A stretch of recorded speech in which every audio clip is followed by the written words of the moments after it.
Question number 2 में दिया है दर्शाइए कि कोई भी धनात्मक विषम पूर्णांक 6q+1 या 6q+3 या 6q+5 के रूप का होता है जहां q कोई पूर्णांक है।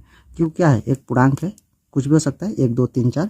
तो यहाँ पर दिया है 6q+1 यानी कि ये इस फार्मूला पर हो रहा है। तो इस फार्मूला पर q के साथ क्या इंटू है? b है। तो यानी कि q के साथ क्या होगा? इंटू यहाँ पर b होगा। तो b का मान कितना होगा? 6 होगा। यहाँ पर लिखेंगे 6। तो b का मान कितना है? यहाँ पर 6 है, तो लिखेंगे यहाँ पर 6।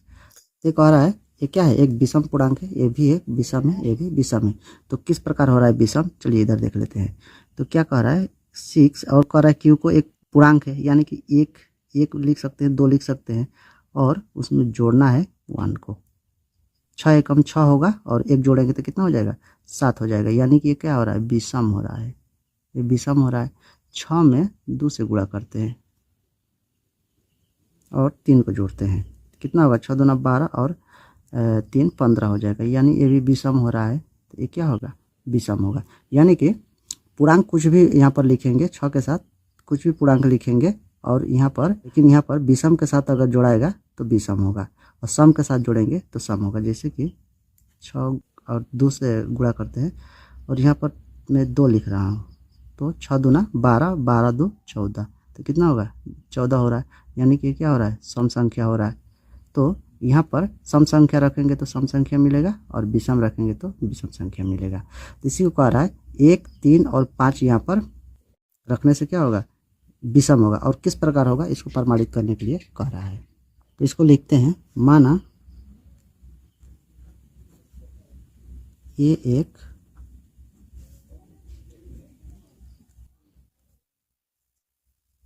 धनात्मक b है 6। b का मान कितना है? यहाँ पर 6 है। यहाँ b की जगह पर क्या है? 6 दिया है, इसलिए b का मान रखेंगे 6। लिखेंगे इसलिए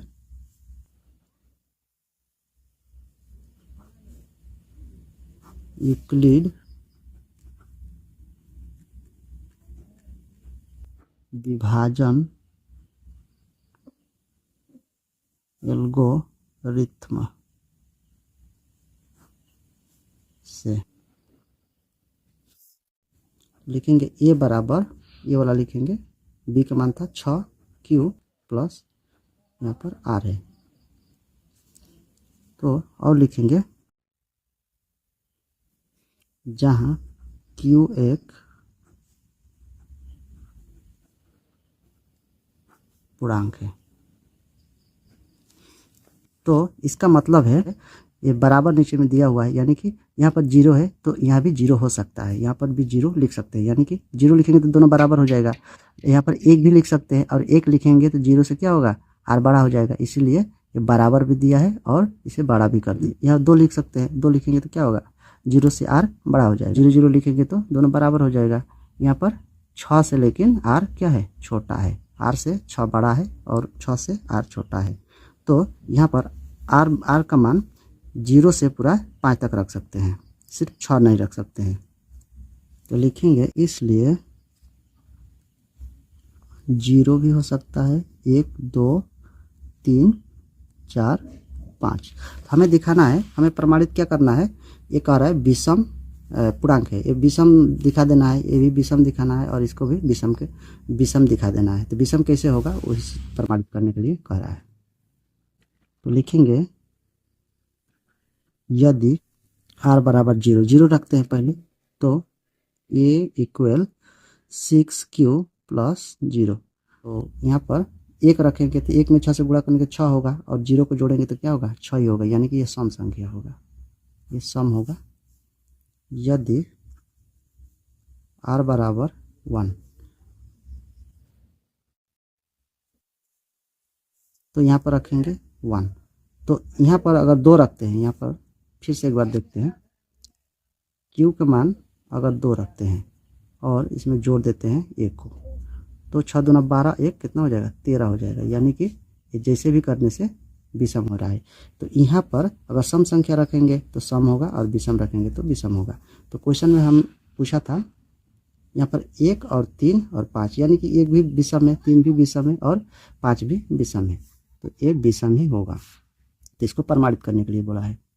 तो ये हो जाएगा विषम। यदि r बराबर 2 रखते हैं तो ये हो जाएगा सम। यदि r बराबर 3 रखते हैं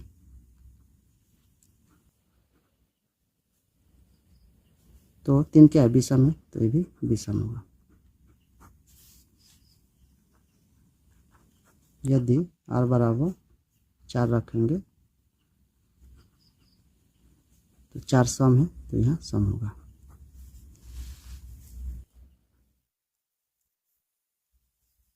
पाँच तक ही लिख सकते हैं।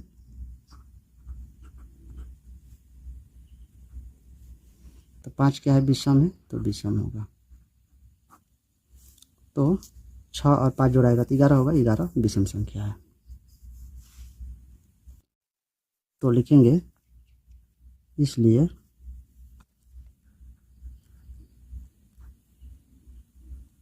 कोई भी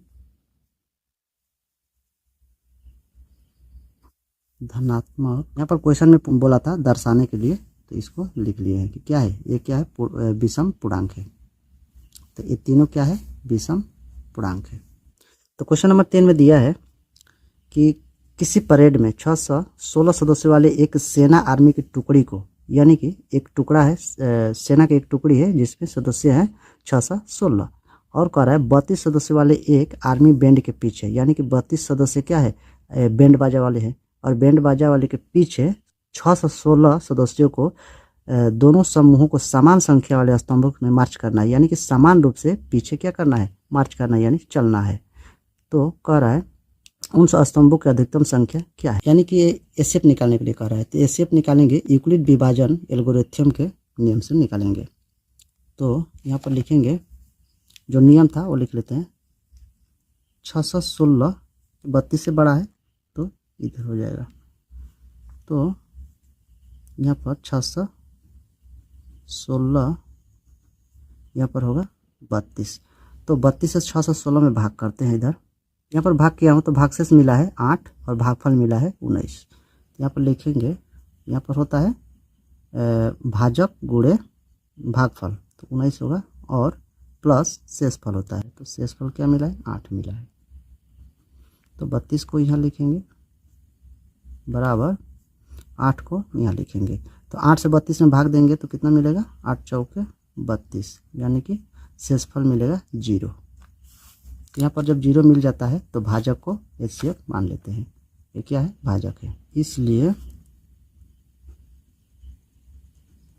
एचसीएफ बराबर, यानी कि स्तंभों की अधिकतम संख्या कितनी है, 8 है। तो क्वेश्चन नंबर 4 में दिया है यूक्लिड विभाजन प्रमेय का प्रयोग करके दर्शाइए कि किसी धनात्मक पूर्णांकों का वर्ग किसी पूर्णांक m के लिए 3m या 3m+1 के रूप में होता है। यहाँ पर संकेत में दिया है, यहाँ पर x कोई धनात्मक पूर्णांक है, यानी कि धनात्मक पूर्णांक क्या मानना है, x को मानना है। फार्मूला में a होता है तो a की जगह पर क्या मानना है, x मानने के लिए यहाँ पर कह रहा है कि 3q+1 या 3q+2 के रूप में लिखा जा सकता है। यानी कि यहाँ पर कह रहा है, यहाँ पर b का मान कितना होगा, b का मान, ये वाला फार्मूला लिख लिया हूँ, तो b का मान क्या होगा, 3 होगा। यहाँ पर 3 लिख देते हैं। तो यहाँ पर कह रहा है, यहाँ पर 0 होना चाहिए, यहाँ पर 1, यहाँ पर 0 है, यहाँ पर 0 होगा लेकिन 0 नहीं लिखा गया है। तो यहाँ पर 1 है, 2 है, यानी कि यहाँ पर जब 3 होगा तो 3 से ज़्यादा नहीं ले सकते हैं, 3 से छोटा ही लेंगे, यानी r का मान कितना होगा, 2 होगा, 1 होगा और 0 हो सकता है। तो यही तीनों ले सकते हैं, इसीलिए यहाँ पर 0 है, यहाँ पर 1 है, यहाँ पर 2 है। तो कह रहा है के रूप में लिखा जा सकता है। और कह रहा है प्रत्येक का वर्ग कीजिए, ये कह रहा है प्रत्येक का क्या करना है, वर्ग करना है। तो चलिए इसको निकालते हैं, तब समझ में आएगा पूरा। माना x एक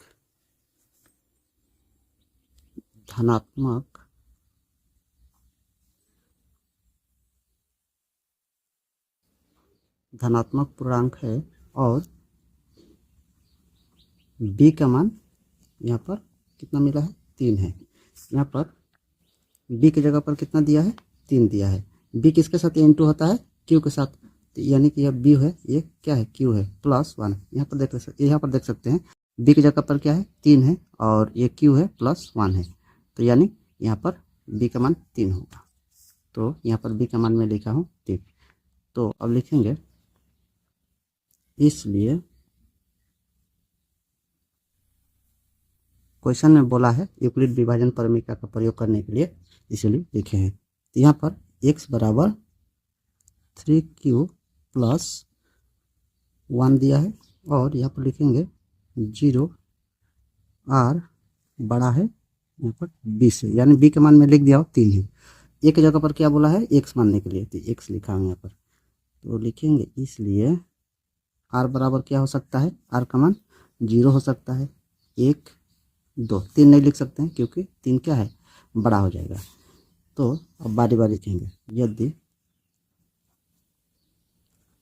r बराबर 0, पहले 0 रख के बनाते हैं, तो ये हो जाएगा x = 3q + 0, x = 3, इसको मानते हैं 1 नंबर, क्योंकि 0 लिखकर कोई फ़ायदा नहीं है।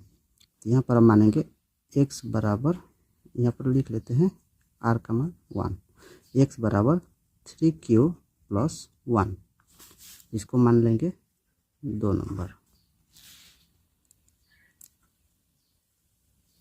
तो r का मान 2 है, तो यहाँ पर लिखेंगे x बराबर 3q + 2, इसको मान लेंगे 3 नंबर।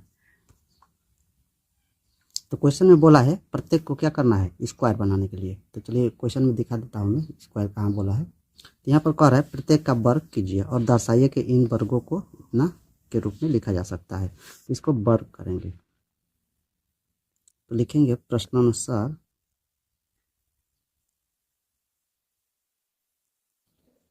प्रश्नानुसार इसमें क्या है पहला दूसरा तीसरा मान सकते हैं। पहला में देखते हैं, पहला हम लिखेंगे x², 3, इसे भी स्क्वायर बनाएंगे,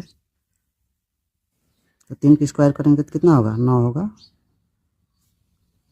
तो यहाँ पर कितना लाने के लिए बोला है, क्वेश्चन में बोला है 3m या 3m + 1 के रूप में लिखा जा सकता है, यानी कि हमें पहला 3m दिखाना होगा। तो इसीलिए इसे 9 को क्या करेंगे तोड़ देते हैं, ऐसे लिख सकते हैं, और 3 को ले लेंगे और 3q² को यहाँ पर मान लेंगे m, यहाँ लिखेंगे m बराबर 3q², यहाँ पर m बराबर इसको मान लेंगे तो यहाँ हमें मिल जाएगा 3m। तो यहाँ पर क्वेश्चन में 3m मिल रहा है कि नहीं देखते हैं। यहाँ पर क्या था 3m, तो 3m मिल गया। और दूसरा चलते हैं, दूसरा नंबर, दूसरा दिया है x बराबर 3q + 1, तो इसको स्क्वायर बनाते हैं। तो स्क्वायर बनाएंगे ये हो जाएगा a + b होल स्क्वायर, इसको a इसको b मानकर इसको तोड़ देंगे।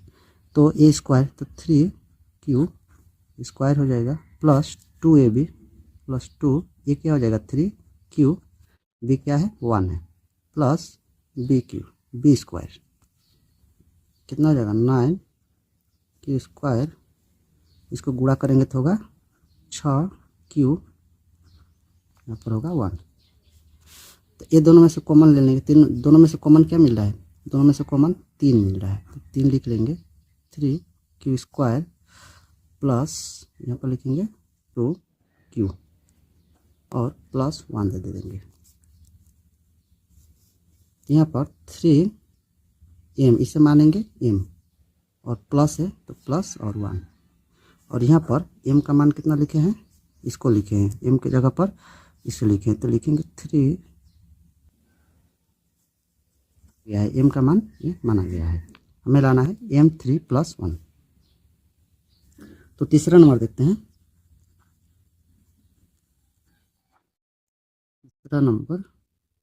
तीसरा नंबर क्या था 3q नहीं x बराबर में था, x बराबर 3q और 2 था, ये हो जाएगा a square plus 2ab plus 2 square, a plus b whole square के फार्मूला पर इसे तोड़ दिया हूँ। तो यहाँ पर होगा 9 होगा, 9 प्लस यहाँ पर कितना हो जाएगा 12 क्यूब प्लस यहाँ पर होगा 4। इसमें से तीनों में से कॉमन लेंगे तो तीनों में से 2 में से तो कॉमन आ रहा है, लेकिन 4 में से कॉमन नहीं आ रहा है, तो 3 यहाँ पर हमें लाना है। तो 3 कॉमन नहीं आ रहा है, इसको लिखेंगे, इसको 9 लिखेंगे।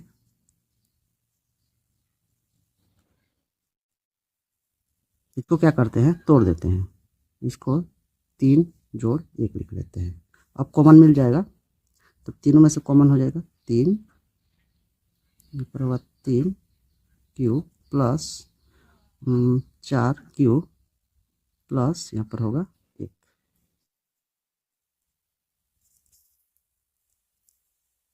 तो इसको मानेंगे m, 3m प्लस 1, और m का मान क्या रखे हैं, m का मान इसे रखे हैं, तो इसलिए इसको लिखेंगे 3q square plus 4q plus 1। इसलिए यहाँ से लिखेंगे किसी धनात्मक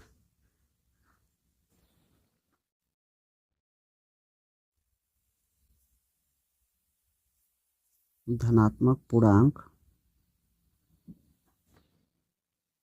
का वर्ग किसी पूर्णांक m के लिए 3m या 3m प्लस 1 के रूप में होता है।